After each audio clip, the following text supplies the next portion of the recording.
Hello, welcome back to the History Sphere. What you're about to hear is part 45 in my ongoing series on the decline and fall of the Soviet Union. It's always my goal for these episodes to stand on their own to the extent that's possible. That means I want you to be able to listen to them and get something out of them, even if you haven't listened to all the previous episodes. That said, if you feel lost or you just want to understand the story in its full context, that context can usually be found in the earlier episodes. Last time, I discussed the early life and career of Boris Yeltsin. Today, I will cover Yeltsin's personal and ideological split with Mikhail Gorbachev and his rise to power in the Russian Soviet Republic. This is The End of History, Part 45.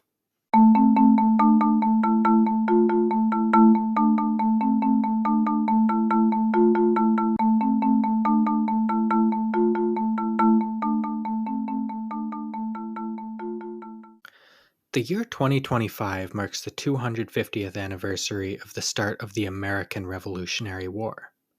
I recently attended some of the festivities at Fort Ticonderoga in upstate New York, marking this milestone. And there are other festivities happening around the country this year, and more to follow next year as we celebrate the 250th anniversary of the Declaration of Independence next July. As a result, my thoughts lately have been dwelling on America's founding fathers. Those of you who are not American and have never lived here may not realize the extent to which these men are revered, even borderline deified, in the American national mythology. In the time and place where I grew up, we were literally told that George Washington was someone who could not tell a lie. The fact that this great man, known as the father of our country, also owned around 200 slaves and was not a particularly benevolent slave master wasn't exactly hidden. It was acknowledged, but treated as an ancillary fact, something that was beside the point, and we never really explored the issue in any depth. In recent years, there's been a long overdue attempt among academic historians to cast aside the mythology of the American founding and view the founders as real historical figures who lived in complex times. I'm personally in favor of this movement. Contrary to some of the criticism from American nationalists, I don't think that portraying the Founding Fathers as flawed, flesh and blood human beings, rather than immaculate marble statues, requires us to vilify them or diminish their legacy. In fact, I think viewing these men as the complicated people they were makes me admire them more. A god doesn't have to sacrifice anything to achieve their goals. A god doesn't have to reckon with the contradictions in their ideology or overcome obstacles. I honestly think that portraying America's founding generation as marble statues actually takes away from what they achieved. Men like George Washington, Thomas Jefferson, and John Adams were each flawed and remarkable people in their own right. They had strengths and weaknesses and profound political disagreements with one another.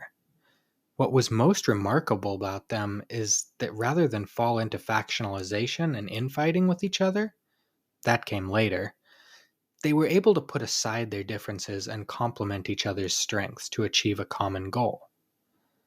Adams held the principle of independence in his mind, and he had the parliamentary know-how to move it through the Continental Congress, but he lacked the oratory skills and, let's face it, likability to make the case to the public. Jefferson did not have Adams' detail-oriented and highly organized mind, but he was a talented writer and a powerful orator, somebody who could make the case to the public and the wider world for independence, as he did when he authored the Declaration. Neither man had the ability to lead an army in defense of the principles of independence, but George Washington did. In spite of their differences over this or that detail, these men were able to achieve something improbable because they complemented each other's strengths and weaknesses, and they were able to work together towards a common goal. None of them were anywhere near perfect, but together they did achieve something extraordinary. There is, I think, a powerful lesson to be learned from that story. Far more powerful than a dusty old myth about powdered wig-wearing marble statues who never lied. When people with diverse talents and perspectives work in support of one another instead of against each other, they can accomplish extraordinary things. Such partnerships are not necessarily rare in history. Caesar Augustus and his general Marcus Agrippa come to mind as another example of such a partnership. The opposite, however, is probably just as common. Stories of people who, though they may have been extraordinary individuals, left a legacy of failure and destruction because they succumbed to rivalry and division rather than work together. This brings me to the story I want to tell today. It is the story of two extraordinary individuals with similar, though different, goals, both of whom also possessed some glaring weaknesses, who failed individually, but perhaps could have succeeded if they had been able to work together. I am referring, of course, to the failed partnership between Mikhail Gorbachev and Boris Yeltsin. Gorbachev was extraordinary in his ability to survive at the top of the political pyramid of the Communist Party of the Soviet Union, playing the underhanded games and engaging in the scheming that was typical of people in that position, without losing his soul or losing sight of his goals to reform the Soviet Union and end the Cold War. He had intimate knowledge of the complex Soviet bureaucracy, along with the diplomatic and administrative skills necessary to bend that bureaucracy to his will. But Mikhail Gorbachev was a somewhat insular intellectual. His manner of speaking and style of writing are not particularly powerful or relatable. His writing can be rather dense, esoteric, and difficult to follow if you don't already have a basic understanding of the subject he's addressing. I'm about as nerdy as they come when it comes to this particular subject, but Gorbachev's memoirs have at times even been very difficult for me to slog through. I generally read them in conjunction with William Taubman's much more digestible biography of the man in order to frame them in the proper context. All this is to say, when one reads Gorbachev's writings and listens to his speeches, I think it's hard to make the case that he's an inspirational figure for ordinary people. Additionally, Gorbachev, though he was of course significantly more ideologically flexible than previous general secretaries of the Communist Party had been, remained an ideologically committed Marxist, and at times he lacked the flexibility to clearly see when things to which he was ideologically committed were not working. In other words, he was prone to a kind of dogmatic thinking, and at times he had a hard time seeing the bigger picture. Boris Yeltsin's strengths almost perfectly complement Gorbachev's weaknesses. Yeltsin was educated and intelligent, but he never adopted the academic style of speech that was common among career party men like Gorbachev. He talked like an ordinary person. On top of that, he was passionate and his words could be inspiring. There was an authenticity about him that people just liked. In other words, he appealed to common people in a way that Gorbachev just didn't. In addition, though he was a party member, Yeltsin did not carry Gorbachev's baggage of ideological commitment to socialism. He was much more of a pragmatist, willing to accept what worked and discard what didn't. But Yeltsin lacked Gorbachev's tact and talent for intra-party politics. Common people loved him, but other politicians tended to hate him. Powerful and influential people whose help he needed to enact his desired reforms were turned off by him, mistaking his plain-speaking, straightforward demeanor for boorishness. Yeltsin had also always been a man of action, someone who doesn't spend time deliberating or compromising, but sees what needs to be done and just does it. This is often an admirable quality, but it is usually not the best way to tackle complex problems, especially when trying to work within a complex bureaucracy like the one that existed in the USSR. Neither Yeltsin nor Gorbachev was fully equipped to meet the challenges of the moment as the USSR was crumbling under the pressure of economic collapse and imperial decline. My sad conclusion is that if these two men could have worked together the way Adams and Jefferson did in America's Revolution, we might be talking today about how the Soviet Union managed to emerge on the other side of this crisis as a functioning society, reformed, adapted, and integrated into the modern world, instead of how the Union crumbled, leading to 2 decades of chaotic instability, resulting in the reemergence of an authoritarian Russian state. But alas, both Yeltsin and Gorbachev suffered from a personality flaw that is all too common among men who emerge as world leaders: an oversized ego. Both men were convinced that they were the smartest and most capable in the room. I think they were both probably above average in terms of their ability to surround themselves with capable advisors and listen to their advice, but neither was able to cede the center stage to the other. As the kids might say today, they both had big main character energy. When Yeltsin first came to Moscow in 1985, observers at first believed he was being set up as Gorbachev's protege, and perhaps even a potential successor. Indeed, some of the old guard in the Politburo quietly expressed jealousy among their confidants of the seeming favor that the General Secretary seemed to be showering on this upstart who had not even joined the party until he was in his 30s. Yeltsin was initially summoned to Moscow to take the reins of the party's Central Committee's construction department, an important but not particularly influential post. But this post was just a test to see if he could swim with the sharks in Moscow. When he proved himself capable, he was quickly promoted several times in the course of just a few months. In December 1985, Gorbachev installed him as the head of the Communist Party for the city of Moscow. With a population of nearly 9 million in 1985, Moscow was both the capital and the largest city in the Soviet Union, and the person in charge of the city's Communist Party apparatus was generally one of the most powerful and influential politicians in the USSR. In terms of the level of responsibility and the prestige that came with it, it's probably similar to the mayor of New York City. Yeltsin would wield the influence of this position to great effect, as he had in his previous role as the first secretary of the Sverdlovsk region. He excelled at self-promotion, putting himself in front of every camera and associating himself with every positive development in the city. He very quickly became a very popular figure with the people of Moscow. Everyone knew that Gorbachev was the brains behind the theory of Perestroika, but for the people of Moscow, Yeltsin became the face of its practical implementation, at least with regard to the aspects of it that people benefited from. Yeltsin's ability to promote Perestroika and sell its virtue to common people was a huge part of the reason that Gorbachev had so rapidly facilitated his rise, but it seems likely that he resented to some extent Yeltsin's stealing of the spotlight. But as time went on, the differences in their personalities began to emerge, and the two men grew to view one another with, frankly, distaste. Gorbachev consistently underestimated Yeltsin's intelligence, and Yeltsin, who felt justifiably that Gorbachev looked down on him, was inclined toward a sort of pettiness that only served to widen the rift until the relationship was eventually damaged beyond repair.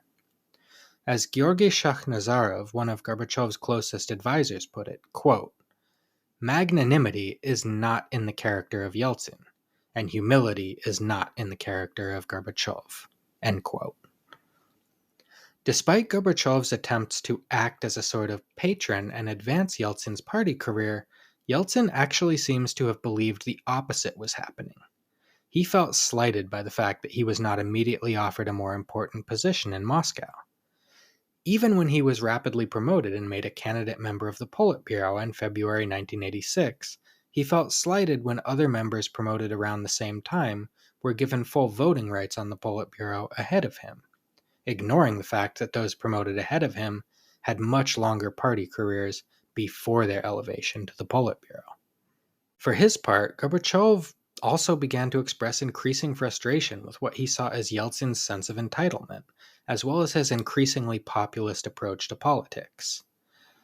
Jack Matlock, the U.S. ambassador to Moscow at the time, even reported that he was told by an asset inside the Communist Party newspaper Pravda that the editor of the paper was told personally by Gorbachev to scale back the paper's coverage of Yeltsin and to downplay his role as head of the Moscow Party in order to, quote, avoid giving him any incentive to pander to populist sentiments, end quote. If the U.S. ambassador was aware of this personal meddling by Gorbachev, you can bet that Yeltsin himself, who surely also had many contacts at the paper, was also aware of it. And it likely roiled him even further against Gorbachev.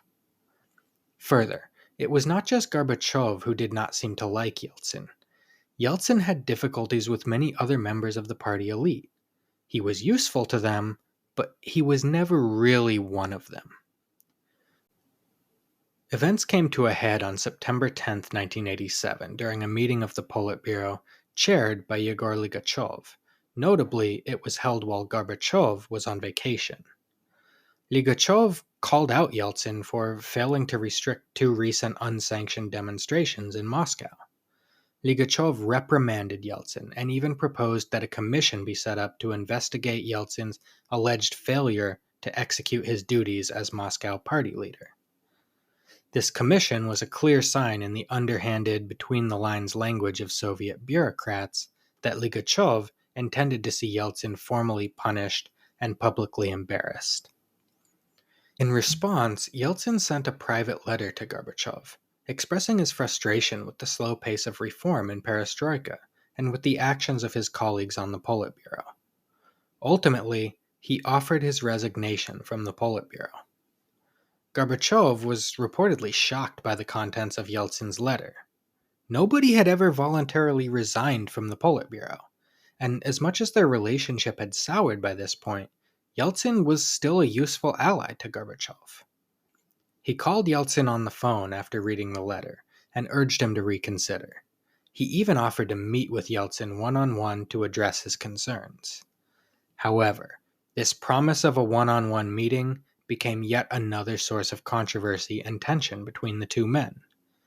Yeltsin apparently came away from the conversation believing that Gorbachev had promised to meet with him as soon as he returned from vacation, but Gorbachev insisted in his memoirs that his promise was to meet with Yeltsin after the celebration marking the 70th anniversary of the October Revolution, set to take place in early November. When Gorbachev returned from his vacation and failed to immediately schedule a meeting with him, Yeltsin's resentment grew and festered. The tension finally burst during an October 21, 1987 Central Committee plenum meeting, where the party leadership met to plan the celebration and speeches for the upcoming anniversary of the October Revolution. Fed up and out of patience, when Yeltsin's turn to speak came, he erupted.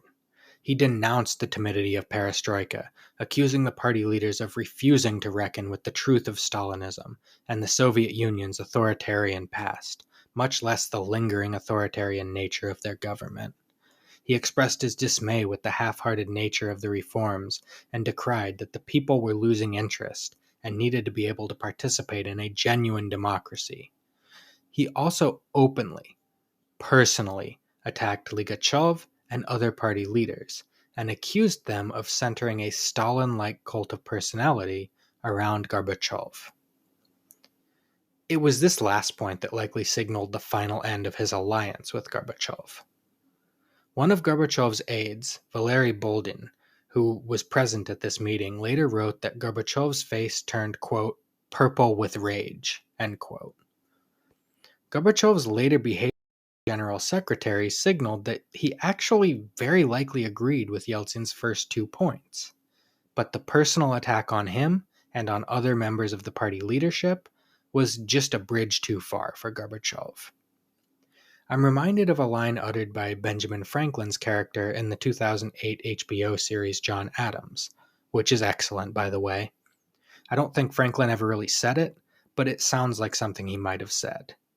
The character said, quote, "It's perfectly acceptable to insult someone in private. Sometimes they might even thank you for it later. But when you do it in public, they tend to think you are serious." End quote. Mikhail Gorbachev had a big, sensitive ego, and Boris Yeltsin insulted him in public. Beyond that, Gorbachev was, above all, an institutionalist. He desperately wanted to reform the Communist Party and the Soviet Union, but he was committed to doing that within the existing framework of the system. And that meant, to some extent, doing certain things the way they had always been done, and with a certain degree of decorum and respect for that system.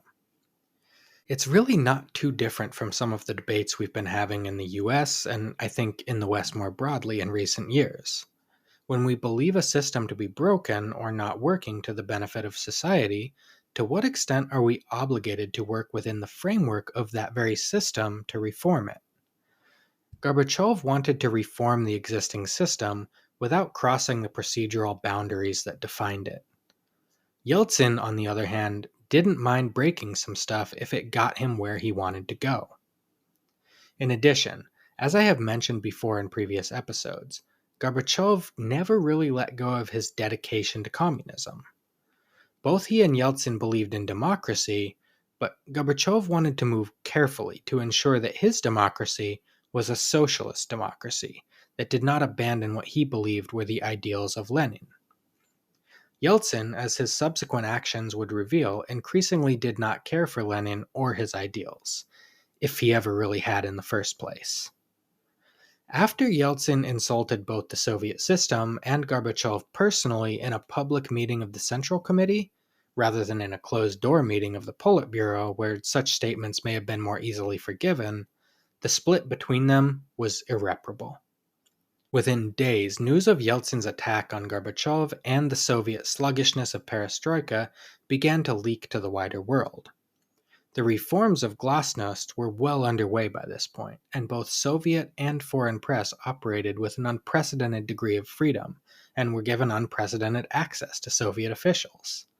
On November 1st, 1987, the New York Times published an article about the affair with the headline, quote, "Critic of Gorbachev offers to resign his Moscow party post," end quote.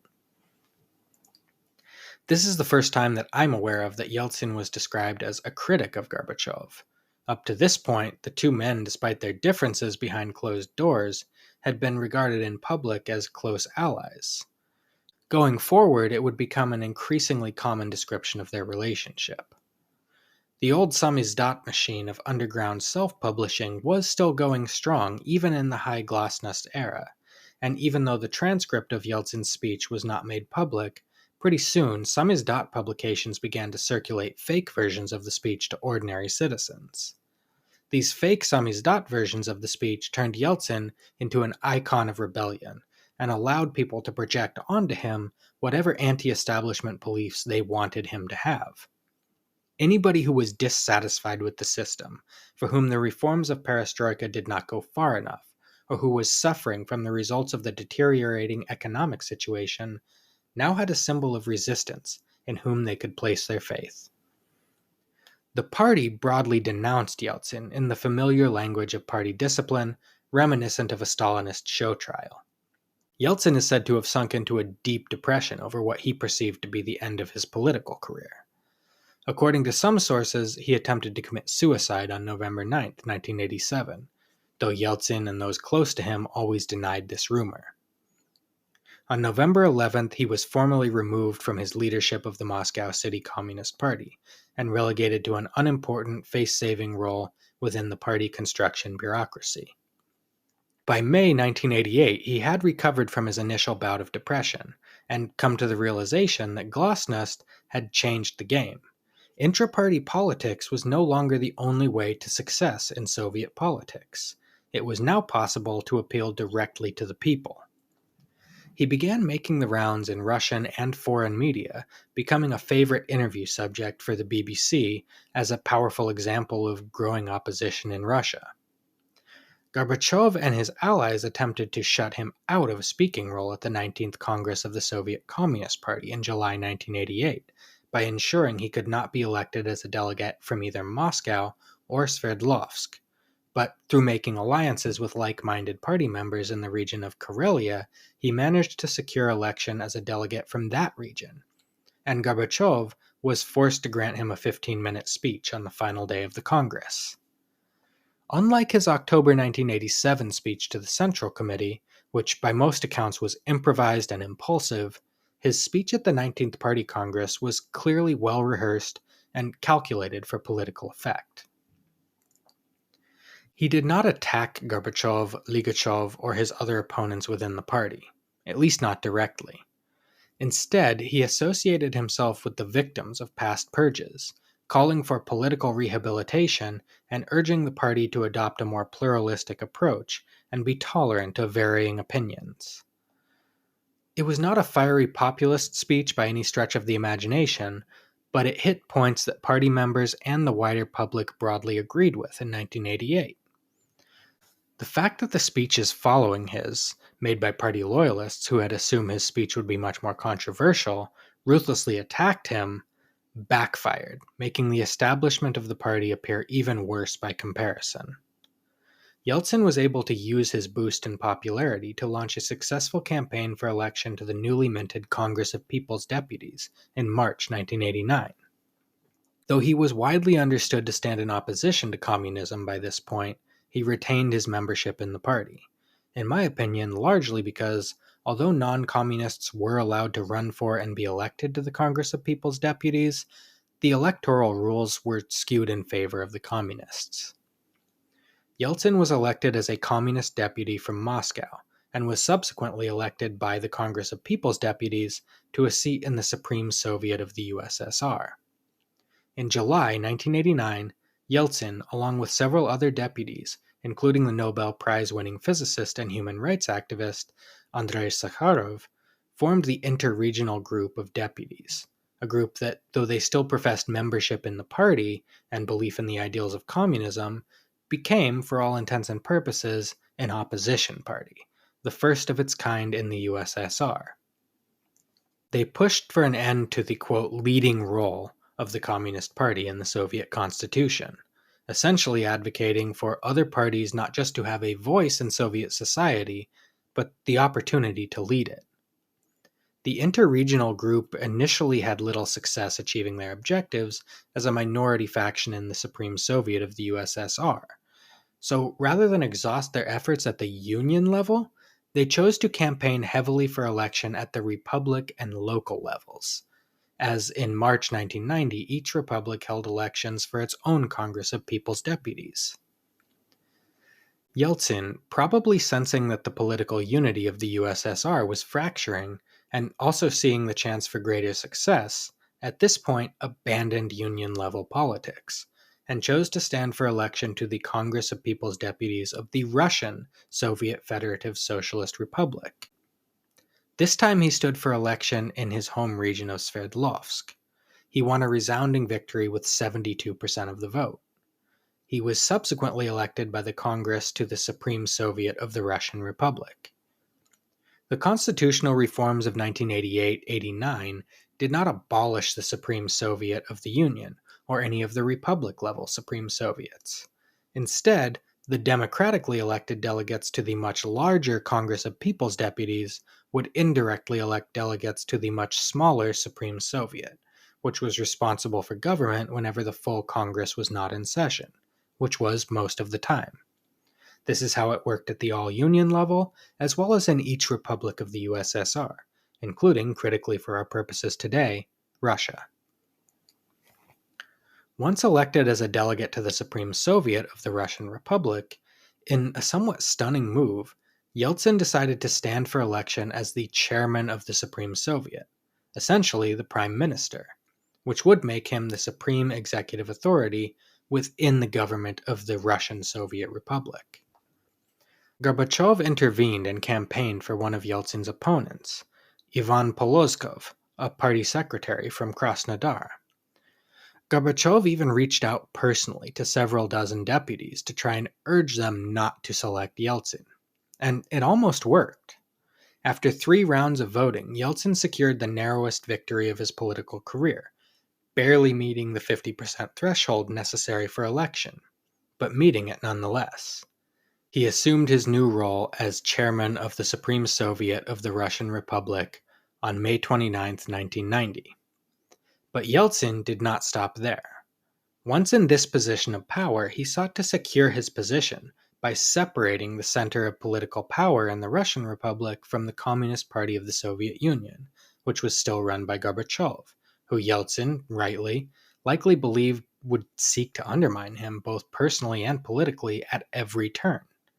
So the first thing Yeltsin did upon assuming his role as chairman of the Supreme Soviet was to lead a push for a declaration of sovereignty by the Russian Republic within the Soviet Union, modeled after that enacted by Lithuania in March 1990.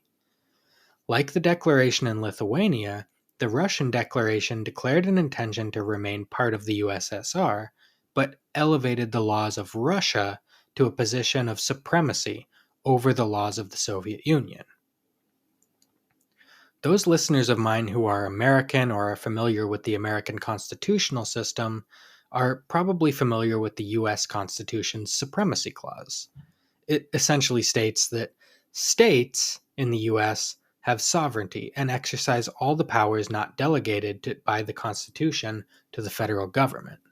But when state law and federal law conflict, federal law will control and override the state law.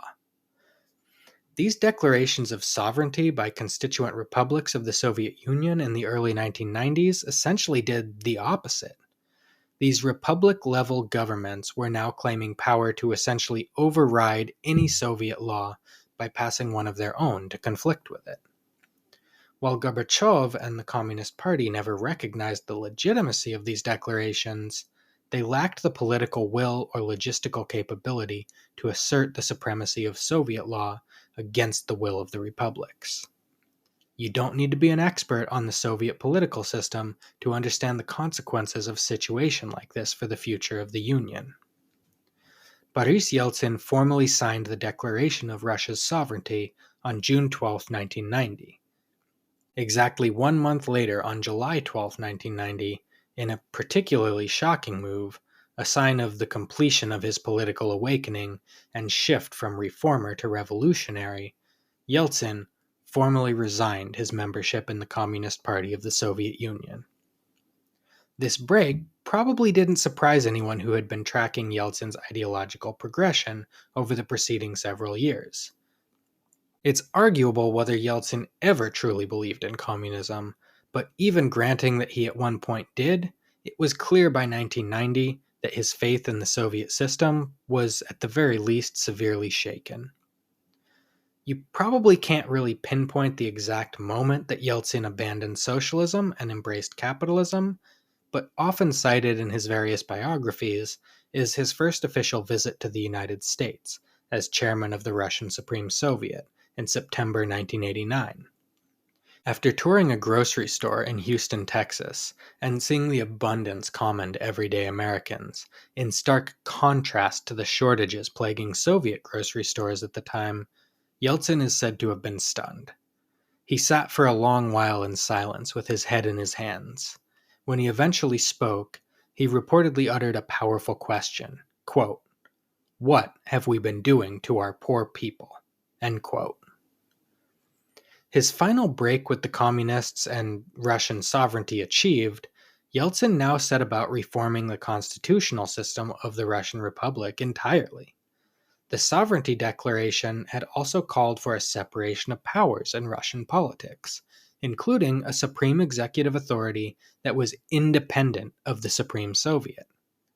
Under Yeltsin's leadership, Russia held a referendum on March 17, 1991, on whether Russia should establish a democratically elected office of president to hold supreme executive authority within the republic, alongside a union-wide referendum pushed by Gorbachev and his allies on whether the constituent republics of the USSR should preserve the Soviet Union by signing a new union treaty.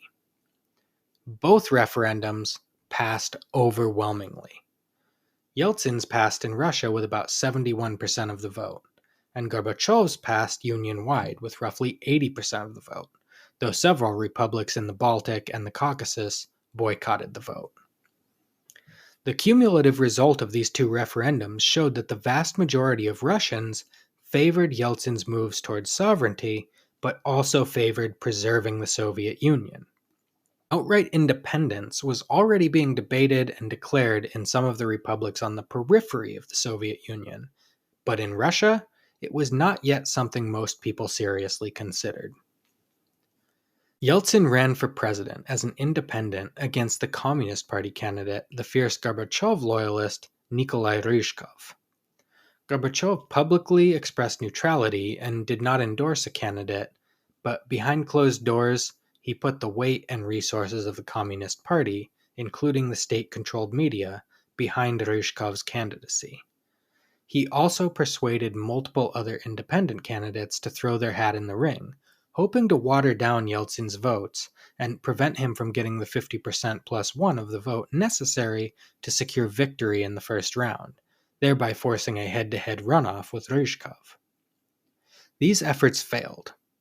On June 12, 1991, exactly 1 year after he signed Russia's declaration of sovereignty, Boris Yeltsin was elected president of the Russian Soviet Federative Socialist Republic in the first round of voting, winning roughly 58% of the vote in a five-way race.